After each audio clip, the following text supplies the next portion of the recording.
Chapter 6 Beyond the Dark Portal, Reforging the Horde. 8 years after the Dark Portal. Life after the Second War was dark for Drainer's orcs. Their world was still dying. Fell energies continued to spread, choking natural life into extinction. The demonic bloodlust coursing through their veins had not diminished, and too often orcs turned upon orcs, creating a whirlpool of chaos that threatened to drag the race down into oblivion. The War Song and the Shattered Hand clans, in particular, had insatiable needs for violence. The closest the Horde had to a leader was Ner'zhul, the orc who had inadvertently led his people into the Burning Legion's clutches. Gul'dan had seen no use in bringing the Elder Shaman to Azeroth, and he had left him on Draenor. Ner'zhul had kept his ancestral lands in Shadowmoon Valley. In time, Drainor's orcs had looked to him for guidance. Yet, leadership was not a burden he wanted. Ner'zhul had fallen into despair. Day and night, visions of death plagued his broken mind. He saw orc skeletons littering the barren world. He'd even had a skull tattooed on his face, a practice shaman had long used to mark certain failed apprentices as dead to their people. For Ner'zhul, there seemed to be no way to save the Horde from doom. The invasion of Azeroth had been a desperate attempt to escape a slow death, and it had failed. The orcs did not have the strength to try again. Teron Gorefiend, however, was not prepared to give up. He had seen Gul'dan's plans unravel, but he had also witnessed moments of incredible power. Conquering Azeroth, perhaps it was possible. Yet, Gul'dan had gleaned knowledge from Medivh's mind, and he had told his Death Knights that there were many potent artifacts out there that were vulnerable, ripe for the taking. Gorefiend had 3 particular artifacts in mind. The first was the Book of Medivh, a tomb that contained some of the Guardian's considerable power and his knowledge of blending different shades of magic together. The second was the Eye of Dalaran, a relic crafted by the Kirin Tor that could focus and amplify magical energies. The third was the Scepter of Sargeras. This artifact, created long ago by the Burning Legion, had the ability to open gateways between worlds. Gorefiend and his Death Knights cared only for themselves. They desired a new world that they could assert sole dominion over, but they knew they would need the Horde's help to escape Draenor. With the artifacts, the orcs could create new dimensional rifts, not to Azeroth, but to other worlds where the Horde could settle. Yet, these artifacts were back on Azeroth, and Gul'dan had not told his Death Knights of their exact locations. Even if Gorefiend can rebuild the Dark Portal, he would need the Horde's help to claim the instruments of power. This presented a challenge. None of the survivors trusted Gul'dan's former allies, especially the unholy Death Knights. Success depended on Ner'zhul. He was the only orc on Draenor who still had the influence to rally and lead the clans. Ner'zhul vehemently resisted Gorefiend's ideas. What good would a few relics of power do? How could they possibly save the orcs? More importantly, Gorefiend had betrayed Ner'zhul in years past. He had been one of Gul'dan's closest allies. How could Ner'zhul trust the Death Knight? Gorefiend persisted, telling Ner'zhul of how they could open new rifts to flee from their dying homeland. There were countless worlds out there in the cosmos. Even a weakened Horde would surely find one to conquer. Ner'zhul slowly relented. Gorefiend's plan was appealing. Draenor's decay weighed heavily upon Ner'zhul. He felt guilty for allowing the Legion to sink its claws into his people, and a fresh start on a fresh world might be his only chance to redeem himself. He gathered the leaders of the remaining clans. Among them were Gormash Hellscream of the War Songs, Kargoth Bladefist of the Shattered Hand, and Fenris of the Thunderlords. Ner'zhul was stunned at how easily they agreed to his plans. Hellscream, Bladefist, and Fenris had been forced to sit out the entirety of the First and Second Wars. They thirsted for battle, any battle. The other clans wanted war too. Any chance to escape Draenor was worth taking. Opening the Dark Portal for the first time had required tremendous amounts of magical energy. Restoring the rift to its former size would be far simpler. The bridge between worlds still existed, albeit in a diminished form. Teron Gorfin told Ner'zhul that the lingering power kept within the skull of Gul'dan would be more than enough to reconstruct the Dark Portal. That was a fortunate bit of news, for the skull had been brought back to Draenor by Horde refugees. In the time since the Dark Portal had slammed shut, the skull had passed between orcs, traded and fought over as a prized trinket. After claiming the skull, Ner'zhul and the Death Knights began their great convocation. He could only hope that the Alliance would be unprepared.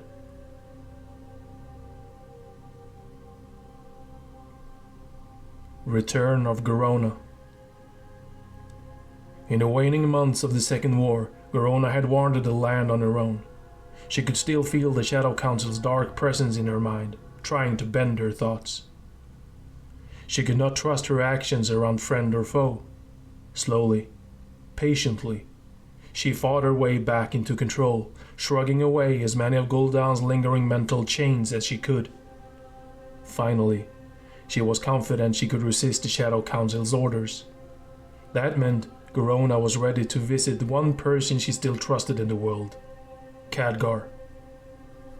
Under the cover of darkness, she infiltrated Nethergard Keep and snuck into Khadgar's private quarters as he slept. They had not seen each other since their battle against Miriu. They had much to discuss. Garona told him of her activities during the Second War, and she openly confessed to assassinating King Lane.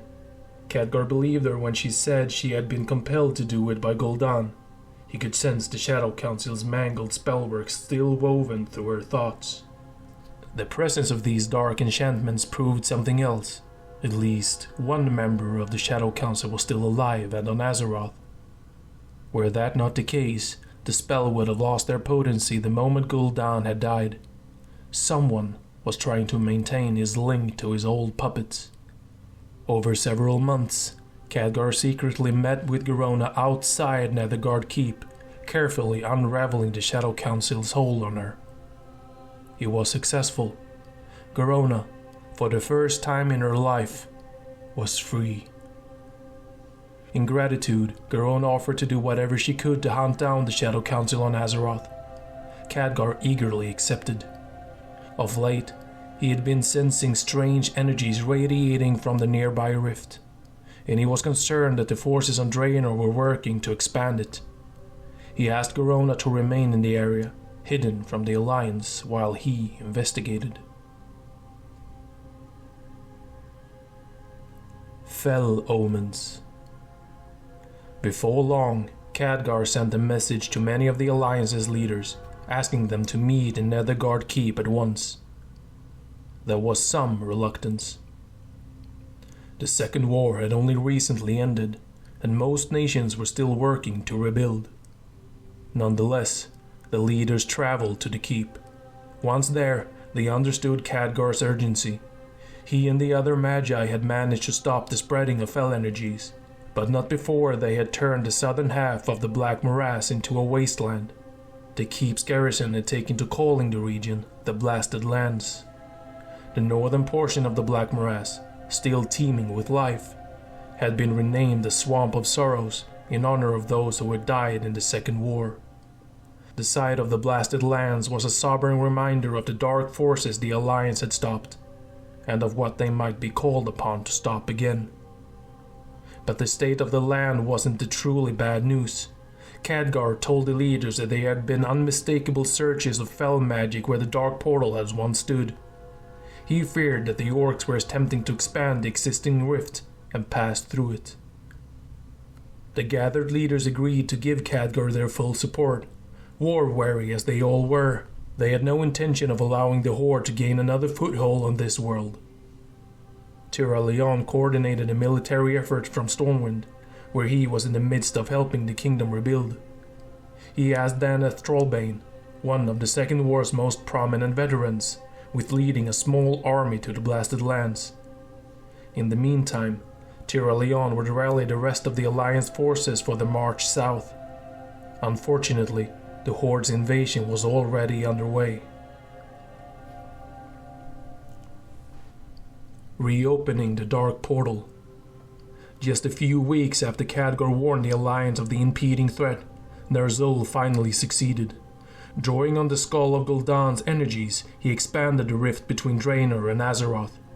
Almost immediately, Gromash Hellscream led the spear tip of the Horde's invasion force, the Warsong, Shattered Hand, Thunderlord, and Laughing Skull clans, into the Blasted Lands.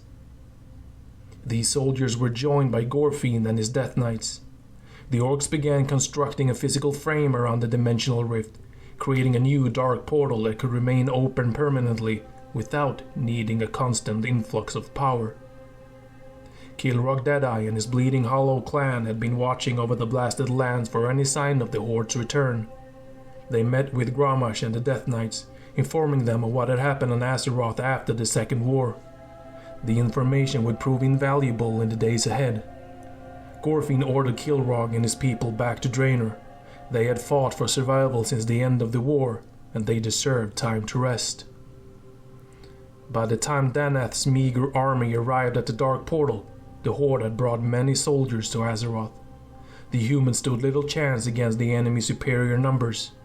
Brutal, close-quarter combat erupted across the southern edges of the Blasted Lands. Danath was the only member of his army to leave the battle alive. He retreated to Netherguard Keep, where he hoped to use its garrison. Despite the earlier defeat, Danath was confident he could contain the Orcish armies in the region until the rest of the Alliance arrived. He wasn't wrong. The Orcs did not have the numbers needed to mount a true invasion, but conquest was not their objective this time. The Horde's fearsome soldiers made a show of preparing a full-scale assault. Meanwhile, Gorfiend and his Death Knights led the hunting party beyond the Blasted Lands in search of the artifacts.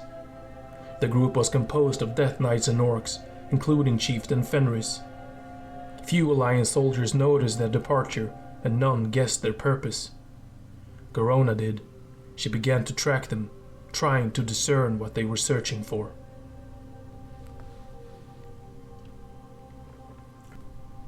Lord Deval Prester. Deathwing had gone into hiding shortly after the Second War ended. His plan had failed. The Orcs had not conquered Azeroth, but there had been some small victories. Much of the Red Dragonflight, along with its leader, Alexstrasza, was still under the Dragon Maw clan's control. The other aspects had not yet taken action against the Orcs. Most of the dragons feared falling prey to the Demon Soul and suffering Alexstrasza's fate. The human kingdom had also experienced heavy losses, and they needed time to recover. When they sensed the rift to Draenor expanding, Deathwing wondered if the Orcs had somehow managed to replenish their numbers for yet another war at full strength. But it soon became clear that their invasion was only a feint. Conquest was not their purpose.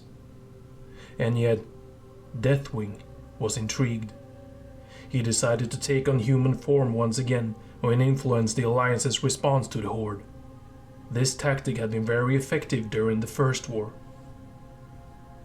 There was another political crisis taking place. The Alliance was furious at Alterax's betrayal, and there was much to debate as to how the kingdom should be punished, or if it even deserved to exist.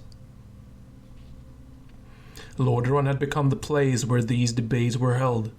Deathwing returned there in a new human form, casting himself as a minor noble named Lord Deval Prester, a distant cousin of King Perenhold. Having an apparent connection to Alterac royalty gave his word weight. Prester advised Lordaeron's king, Terenas, to establish martial law in the Alterac until the line of succession could be settled. This move split the attentions of the Alliance army, weakening its response to the Horde's new invasion. The human leaders found Prester to be charming, endearing, and refreshingly pragmatic. He showed no signs of being prickly about the pride of his people, and he seemed to have only the best interest of the Alliance at heart. With the Alliance snared in unnecessary turmoil, Deathwing formed his endgame to restore his Black Dragonflight to its former power and glory.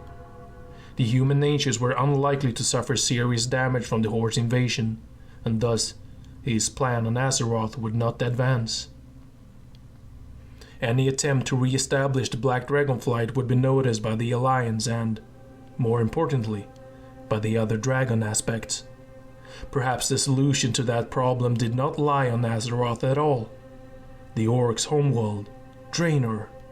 The other dragonflights could not threaten Deathwing there. It mattered little that the world was blighted. Dragons did not need to live off of the land the same way mortals did. Deathwing moved to make contact with the Horde once again. The Book of Medivh. As battles engulfed the blasted lands, Gorfiend led the Horde's covert hunting party north. Of the 3 artifacts he sought, he knew only the Book of Medivh's location. He had learned it was in Alterac, a kingdom far from the Dark Portal. Gorfiend's forces quietly traveled to the Blackrock Spire to make contact with the Black Hand sons, Dalrend and Maim. Through their alliance with the Dragonmaw and Grim Batal, they had access to red dragons. Gorfiend desperately needed these creatures to expedite his journey to Alterac. The meeting was disastrous. Dalrend had declared himself war chief of the True Horde. He considered Ner'zhul a coward and a usurper, and he had no intention of helping him with his plans. Gorfiend left empty-handed, but he was soon approached by Deathwing. He offered the Death Knight and his allies a deal. He would lend his black dragons to help the Horde retrieve what he needed. In exchange, the Horde would transport precious items to Draenor. As a sign of trust, Deathwing told Gorfiend the exact location of the other 2 artifacts, as well as the dangers his forces might face while retrieving them. One was in Dalaran, and the other was deep within the tomb of Sargeras. Gorfiend was in no position to turn Deathwing down. He split his forces into 3 raiding parties. Black dragons would transport them to collect the artifacts immediately. Gorfiend suspected that obtaining the Book of Medivh would be the most difficult of the 3 tasks, so he decided to handle it personally. Deathwing had warned him that the Alterac was under martial law, so Gorfiend expected stiff resistance. The Alliance forces occupying the city were utterly unprepared to face dragons and Death Knights. When the Horde raiders arrived, most of the soldiers fled in terror. Gorfiend infiltrated the castle and found King Perenhold. The human was erratic, boisterous, making demands. His sanity had slipped away. In truth, Deathwing had made sure his distant cousin had lost his mind so that the king could not contradict the lies the dragon was telling in Lordaeron. Bemused, Gorfiend humored Perenhold's fantasies for a few moments, and then he agreed to wipe out the Alliance occupying forces in exchange for the artifact. Such chaos would only help divide humanity's attention, giving him more time to complete his task. With the Book of Medivh in their possession, the Death Knights and his followers left the Mad King alive and made their retreat from the city. Gorfiend kept his word. The Alliance soldiers stationed in Alterac could do little to fight off the Black Dragon's relentless onslaught, and the garrison was eradicated.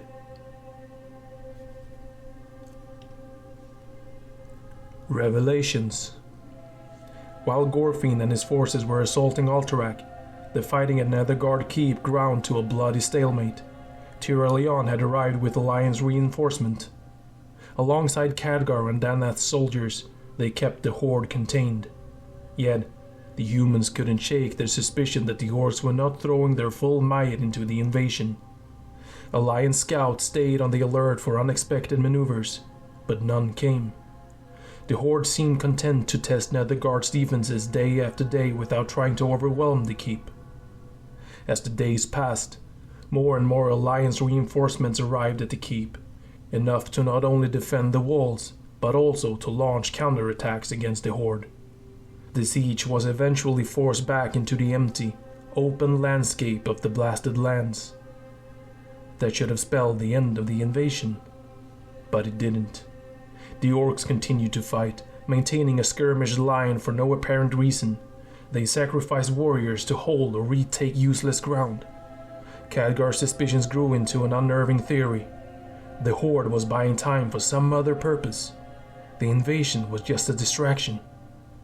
To find answers, Alliance forces captured one of the enemy. They brought him back to the keep for interrogation. Tira Leon led the questioning, calling on the Holy Light to draw out information from the orc. The captive eventually talked and confirmed what Khadgar feared. The Horde's new leader, Ner'zhul, had no interest in conquest. Small raiding parties had spread across Azeroth under the Alliance's noses, searching for powerful artifacts. There was no telling where they had gone, or exactly what they were looking for.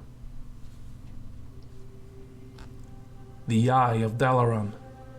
North of the Blasted Lands, time was running out for Gorfind. He'd hoped that the other two hunting parties had already obtained their artifacts. They hadn't. When he joined his forces that had set out for Dalaran, he was furious to learn that they hadn't been able to sense the Eye of Dalaran. Deathwing revealed the reason why. Dalaran's Kirin Tor Magi had cast wards on the relic, keeping it from being sensed from a distance. Fortunately for the Horde, the Kirin Tor had no idea they were under scrutiny. They had enchanted the Eye of Dalaran simply because it was important, not because the Magi believed anyone would be foolish enough to try and steal it. Though Gorfind and his followers could not detect the artifact's exact location, Deathwing was more sensitive to such things. He instructed the hunters where they could find it. He then gathered his black dragons and assaulted Dalaran's outer defenses, providing a distraction that Gorfind and a small group of Death Knights could use to sneak into the city. As Magi rushed to defend their home from the dragons, Gorfind and his followers crept through Dalaran's streets. Soon enough, they discovered the Eye of Dalaran, locked in an enchanted vault. Gorfind shattered the containment wards placed around the artifact, and in doing so, he attracted unwanted attention. One of the most powerful leaders in the Kirin Tor, Archmage Antonidas, raced to investigate the source of the disturbance. He and a handful of Magi battled the Death Knights in the vault, but the element of surprise was on the Horde's side. Gorfind and his allies killed one of the Magi and escaped with the artifact. Antonidas gave chase for as long as he could, but once the hunters had reunited with the Black Dragons, they vanished into the skies. All the Archmage could do now was warn Khadgar. The Scepter of Sargeras. The third hunting party could not make the journey to the Tomb of Sargeras entirely on the back of Black Dragons. The distance was immense, and there were no islands to en route where the creatures could land and rest. Even for Deathwing's mighty servants, such a journey was beyond their ability. The hunters needed to find another way to reach the tomb. They settled on stealing ships from the same harbor where Warchief Doomhammer had overseen the construction of the Horde fleet. The site had fallen under Alliance control and had been renamed Menethil Harbor in honor of Lordaeron's king. There were plenty of ships, and many of them were Alliance vessels under the command of Admiral Daelin Proudmoore. Despite the risks, the hunters had little choice but to take ships. Their only advantage was the element of surprise. The Alliance Navy would certainly not expect to fight Black Dragons and members of the Horde. In that, the hunters were wrong. When Gorfind had set out on his quest, he had been followed. Garona had kept her distance, observing the Death Knight's pact with Deathwing. When the hunting parties had separated in 3 directions, Garona had chosen which to follow. She had shadowed the group that traveled to Menethil Harbor, believing it was seeking out the Tomb of Sargeras. As the hunting party planned its assault on the harbor, Garona went to work. She could not warn the humans directly. They would not listen to an orc, but she knew their language well. She scrawled a note to warn about the impending attack, and she made sure the Alliance would find it. It was a simple matter. She showed herself to the harbor's guards, and when they gave chase, she dropped the missive and ran. The incident gained attention immediately. An orc intruder leaving notes was not something seen every day, and the information in it was hard to believe. Yet, when the Black Dragon swooped down a few hours later, the humans were not completely unprepared. A bloody confrontation erupted in the harbor, and the hunting party only managed to steal a few small, slow ships. They sailed them clumsily out to sea while the black dragons burned any vessels that attempted to pursue. Chrona was unable to follow. She traveled as quickly as she could back to the blasted lands to tell Khadgar what had happened. The voyage to the tomb of Sargeras was slow and miserable, on ships not meant for the open ocean. When the hunting party arrived, they had to fight their way through the swarm of demons that had killed Gul'dan, taking great losses. The scepter of Sargeras was indeed inside the tomb, and the hunting party claimed it. It was well worth the journey. The artifact's ability to open rifts in the fabric of reality would make it critical to Ner'zhul's efforts back on Draenor. Only a scant few members of the hunting party made the journey back to the Eastern Kingdoms. When the hunters finally reunited with Gorfiend at the Dark Portal, the Death Knights made their preparations to return to Draenor. Deathwing had already brought them enormous carts loaded with his precious cargo. The objects were heavy, large, and enchanted. Mortal eyes could not see what lay within the crude containers, and magical energy seemed to have no effect on them. The contents were of little concern to Gorfiend. He wanted only to finish his mission. Deathwing was satisfied. The Horde would carry a huge clutch of black dragon eggs to Draenor, and soon he would join them to oversee the rebirth of his dragonflight.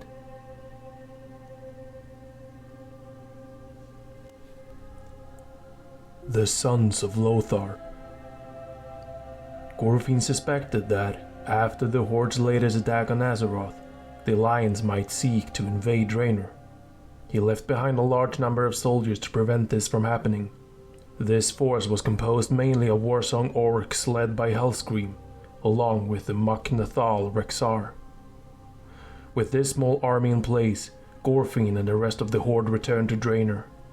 The departure was noticed by the Alliance, and it did not bode well. Based on what he had learned from the Archmage Antonidas and Chrona, Khadgar began piecing together the Horde's objective. Some of it was incomprehensible to him.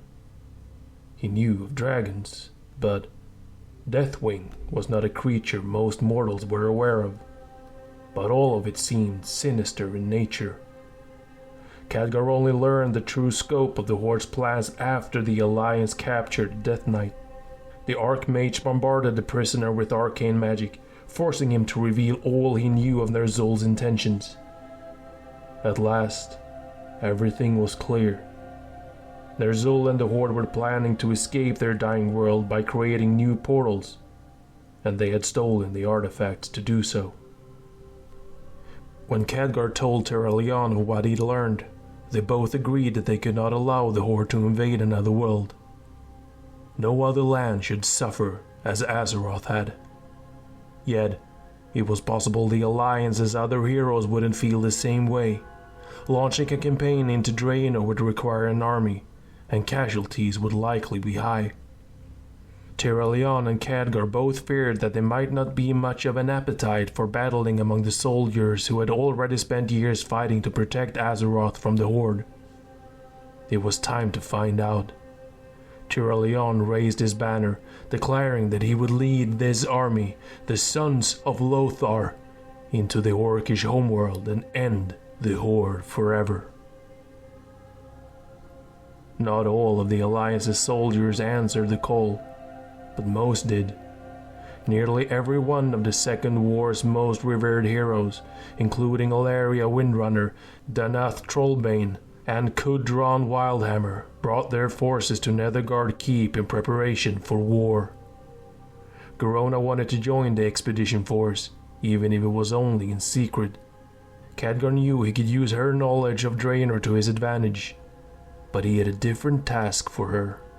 They both knew that members of the Shadow Council were still alive on Azeroth. He convinced the half-orc to stay behind, hunt them down, and kill them all. The Sons of Lothar smashed through Hellscream's warriors, forcing them to scatter into the far corners of the blasted lands. With the way clear, the Alliance expedition force marched through the dark portal and laid eyes upon Draenor for the first time. The sight shocked them. They stood on the land they had once been Tanan jungle. Now it was Hellfire Peninsula, a barren wasteland of red earth stretching endlessly into the distance. The Sons of Lothar faced no real resistance in those first days. The Orcish forces had not expected to be chased back to Draenor. Yet, word of the invasion soon spread throughout the Horde. A deal with dragons. Gorfinn brought all of his cargo to Hellfire Citadel, where War Chief Ner'zhul was waiting. By now, the Horde had received word that the Alliance forces were streaming through the dark portal. Time had grown short, and Ner'zhul was anxious to begin. He was stunned, however, to see the full measure of what Gorfinn had brought back. Not only had he obtained the 3 artifacts, but he had also returned with a large number of suspicious carts. These items belonged to a surprised guest, Deathwing. The Black Dragon and other members of his flight had come through the dark portal disguised as orcs, so not as to draw attention to themselves. Ner'zhul was initially terrified of Deathwing. Even though the dragon was not wearing his true form, he radiated immense power.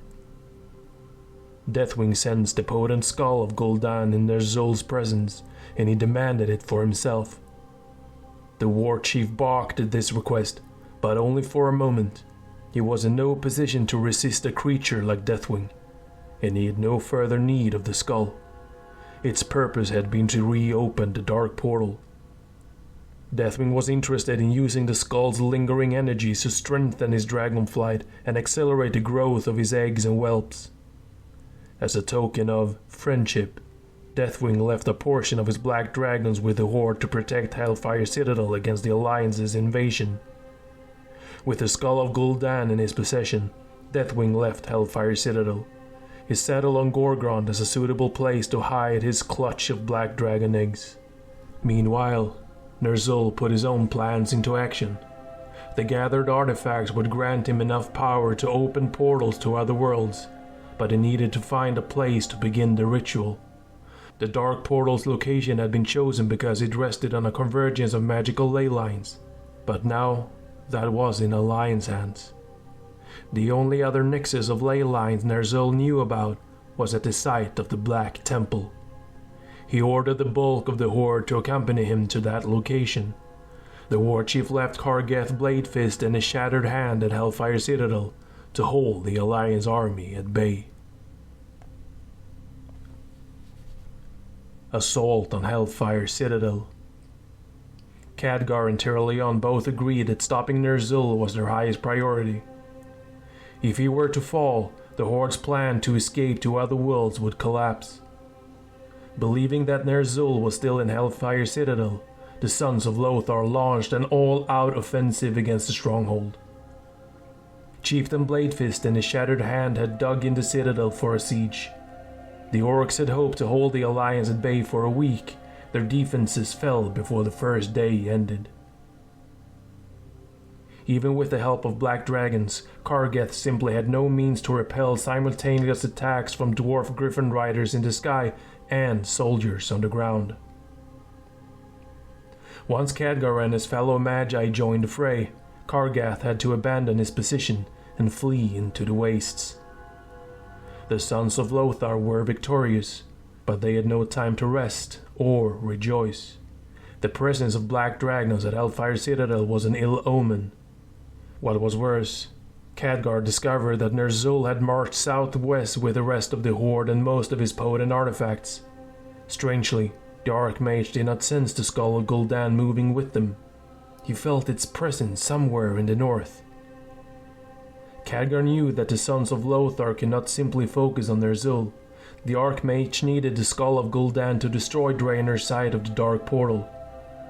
After much debate, Tyrion decided to split his forces.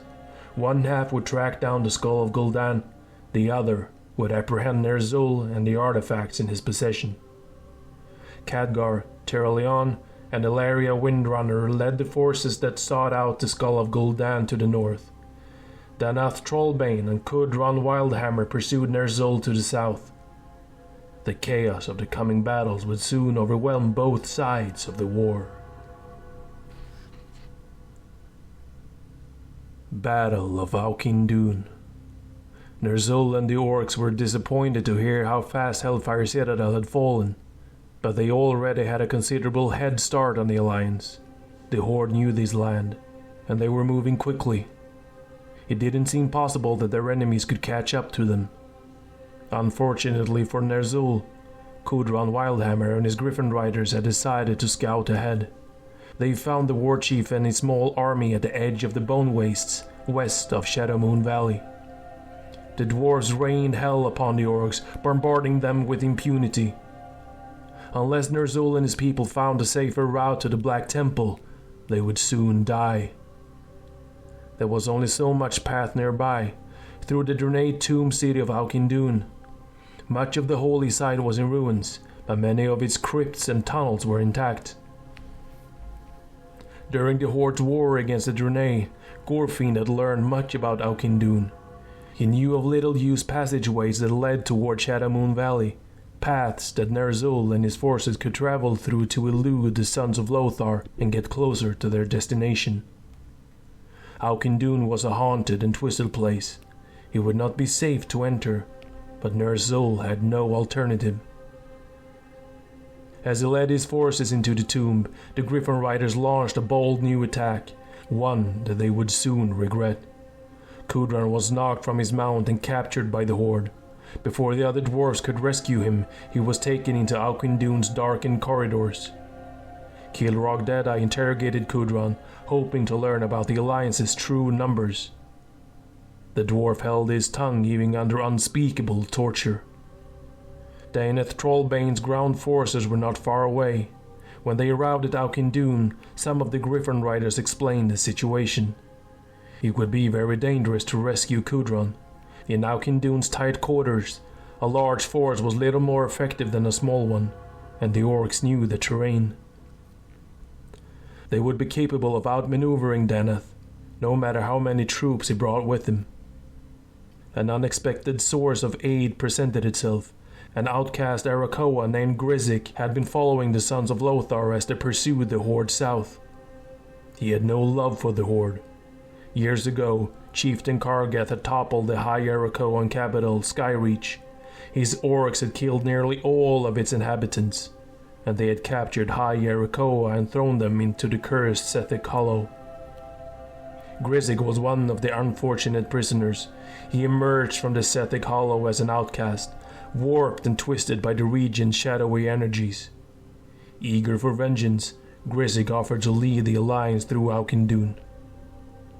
Guided by the Arakoa, Danath and his soldiers stormed through the tomb city.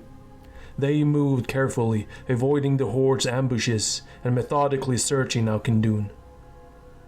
In time, they liberated Kudran. Yet, Ner'zhul was nowhere to be found. Only Kilrog and the remnants of the Bleeding Hollow clan stalked Auchindoun. They had volunteered to occupy the Alliance while the rest of the Horde escaped to the Black Temple. It was not simply nobility that drove Kilrog to make this sacrifice. Years ago, he had performed a ritual that granted him a vision of his own death. He now realized that Auchindoun was the place where he would breathe his last breath. The Bleeding Hollow fell upon the Alliance forces. As blood spilled across Auchindoun, Danath confronted Kilrog. The two engaged in a brutal duel that echoed through the tomb city's halls until Danath plunged his blade through the orc's throat.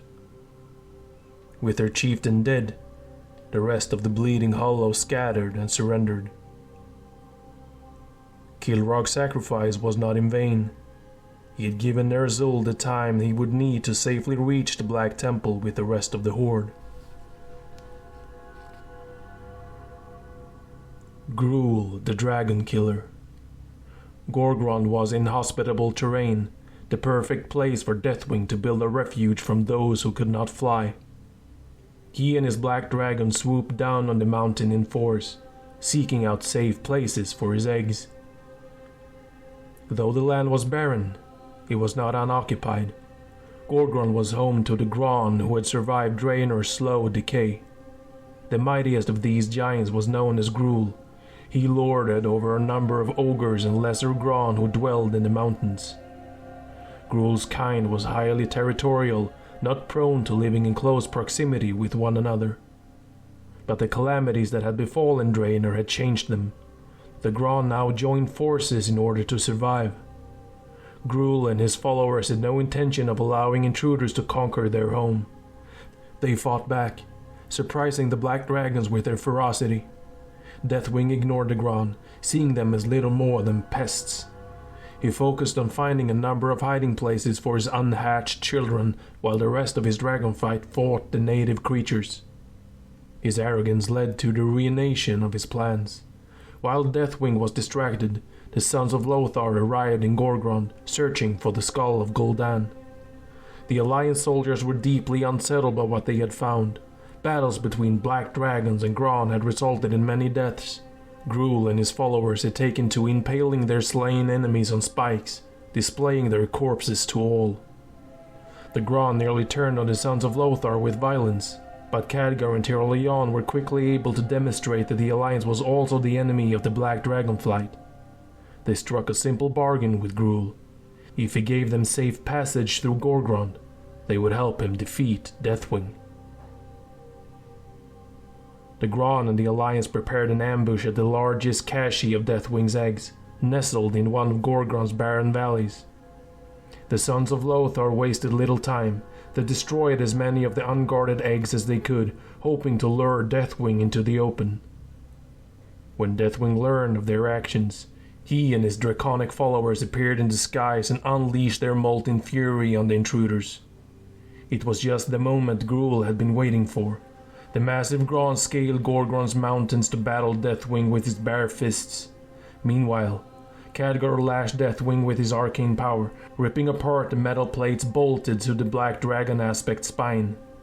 Deathwing's body began to come apart. Molten energies burst forth from his broken form, spilling fire and magma across Gorgrond. The pain was so great that it forced him to drop the skull of Gul'dan. If he had taken only a few more wounds, he might have died on Draenor that day. Instead, Deathwing abandoned his plans, flying straight back to Azeroth through the dark portal and over the heads of many startled Alliance soldiers. Deathwing would never forget what happened to him that day. He swore vengeance on those who had attacked him, particularly Khadgar. As fighting continued between the Gron and the other black dragons, Khadgar and the rest of the sons of Lothar collected the skull of Gul'dan. Then they beat a hasty retreat, fearing that Gruul and his followers would turn on them once they had defeated the dragons. When the fighting in Gorgrond was done, most of the black dragons were dead or dying. Gruul reasserted his dominion over the land. His battle with Deathwing would earn him a newfound respect among his followers, and he would become known as the Dragon Killer. The Black Temple. Having recovered the skull of Gul'dan, Tyrolion turned his forces south. Shadowmoon Valley was far, but he had magic to help him expedite the journey. Khadgar and his fellow magi opened a series of portals through which the sons of Lothar reached southern Draenor. Outside the Black Temple, the two halves of the Alliance army reunited. Yet, they had not reached the city in time to stop Ner'zhul. What was worse, the Horde had prepared for their arrival. The remnants of the Orcish army had dug into the Black Temple to keep the sons of Lothar back. Much to Khadgar's dismay, he sensed potent energies lashing out from atop the Black Temple. Ner'zhul and his followers were in the midst of preparing their spell to open new portals. There was no time for a drawn-out siege, no time to find a way around the Black Temple's guardians. The sons of Lothar launched themselves against the city and crashed into the defenders. While battle raged, Khadgar and his fellow magi hunted for Ner'zhul, hoping to reach him and disrupt his spellwork. They would not succeed. Atop the city's largest tower, Ner'zhul had gathered some of the Death Knights and a number of Shadowmoon orcs to help him with his spellwork and protect him from the Alliance. He and his followers had harnessed the power of the Eye of Dalaran, the Book of Medivh, and the Scepter of Sargeras. Ner'zhul tapped into the nexus of ley lines beneath the Black Temple, but he was woefully unprepared for the amount of skill needed for this ritual. He was desperate to succeed, and his recklessness caused the energies at his command to spiral out of control. As planned, Ner'zhul blasted multiple holes through the fabric of reality, but they were followed by others, many others. The magic that Ner'zhul had unleashed destabilized Drainor's ley lines. Unimaginable forces began to tear open rifts across Draenor. With each passing moment, the world groaned louder in upheaval. Fissures erupted across land and sea. Khadgar and the other Magi arrived just as this chain reaction was unfolding. They managed to recover the Eye of Dalaran and the Book of Medivh, but not the Scepter of Sargeras. With the artifact in hand, Ner'zhul and a few of his closest followers escaped into the nearest portal. Ner'zhul had saved himself, but doomed his world. The breaking of Draenor. Khadgar had recovered most of the stolen artifacts, but the damage to Draenor had already been done. The unstable rifts opening across the land would soon shatter the world and almost certainly kill everyone on it. Even worse, the destructive energies would blast through the dark portal into Azeroth. After consulting with Tyr, Khadgar knew what needed to be done. The Sons of Lothar would have to destroy the dark portal to protect their homeworld, and they would have to do so from Draenor. With chaos unfolding all around, there was no time to gather on Azeroth and perform the task there. It was a suicide mission, but no one hesitated. The energies lashing across the world hampered Khadgar's own magical abilities, preventing him from creating a portal to Hellfire Peninsula. He and his allies were forced to use griffins to reach the dark portal. Khadgar, Tyr, Illyria, Kudron, Donath, and a number of other expedition members made the journey. Most of the Alliance soldiers stationed at Hellfire Citadel had already retreated back to Azeroth, but now the remnants of the Horde were scrambling through the dark portal as well, and the orcs were none too pleased to see that someone had come too close of their only means of fleeing. The two sides crashed together outside a yawning gateway in their desperate attempt to escape oblivion. As battle raged, Khadgar and the other Magi unleashed the raw power contained within the skull of Gul'dan, trying to touch as little of its fell essence as possible. Tyr and his forces encircled the sorceresses and fended off the terrified orcs who sought to flee from their world. The Magi's spellwork ignited a massive explosion that destroyed the dark portal stone frame and severed the bridge between Azeroth and Draenor. Yet, there was little time to savor the victory. The magical stress unleashed by Ner'zhul's spell was still spreading through the world, and it was growing more destructive by the moment. As violent earthquakes shook the land and continents fell away, Khadgar and the Sons of Lothar ran through an open rift nearby, not knowing where it would take them, or whether they would survive. Only moments later, the world itself ripped apart. Draenor, the realm touched by Agramar and shaped by the Primals and the Breakers, the realm of the glorious Apaxi civilization and the mystical Orc clans, was no more.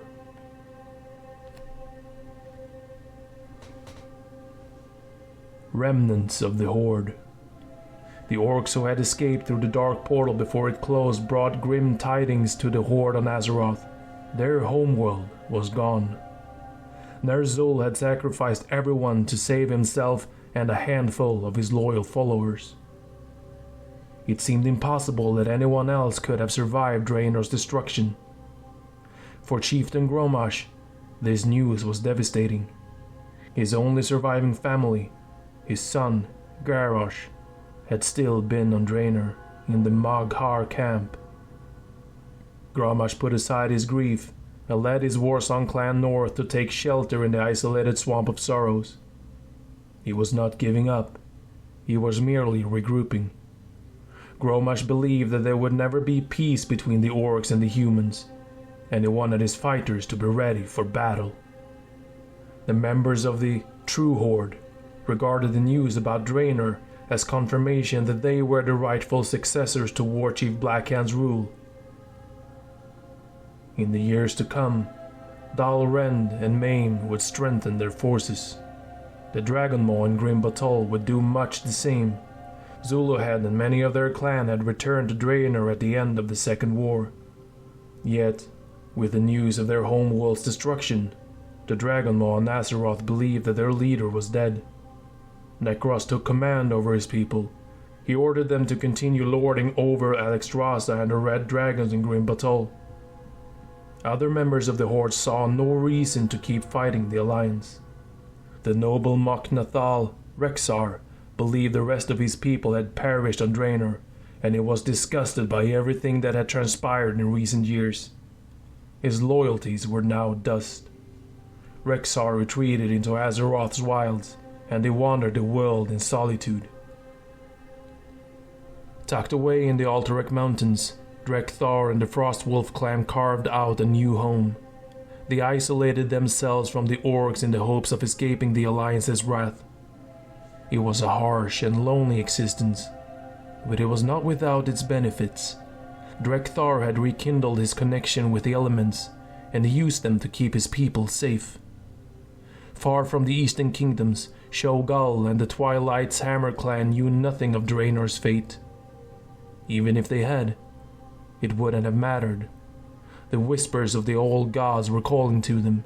Shogal and his followers sailed toward the distant continent of Kalimdor in the search of their dark masters, eager to help them bring about the hour of twilight. They did not know they were being followed. Garona had picked up Shogal's trail, and she tracked the former Shadow Council member to the mysterious lands of Kalimdor. Valley of Heroes. Many of the orcs who had fled Draenor surrendered immediately to the Alliance in the Blasted Lands. They were carted off to the internment camps that had sprung up around Lordaeron. Among the Alliance nations, debate still raged on what to do with the prisoners. Yet, most of the Alliance's attention was not on the orcs, but on the Dark Portal. Some of their greatest leaders and heroes had not returned from their expedition. Accounts from a few sons of Lothar who had come back painted a grim picture.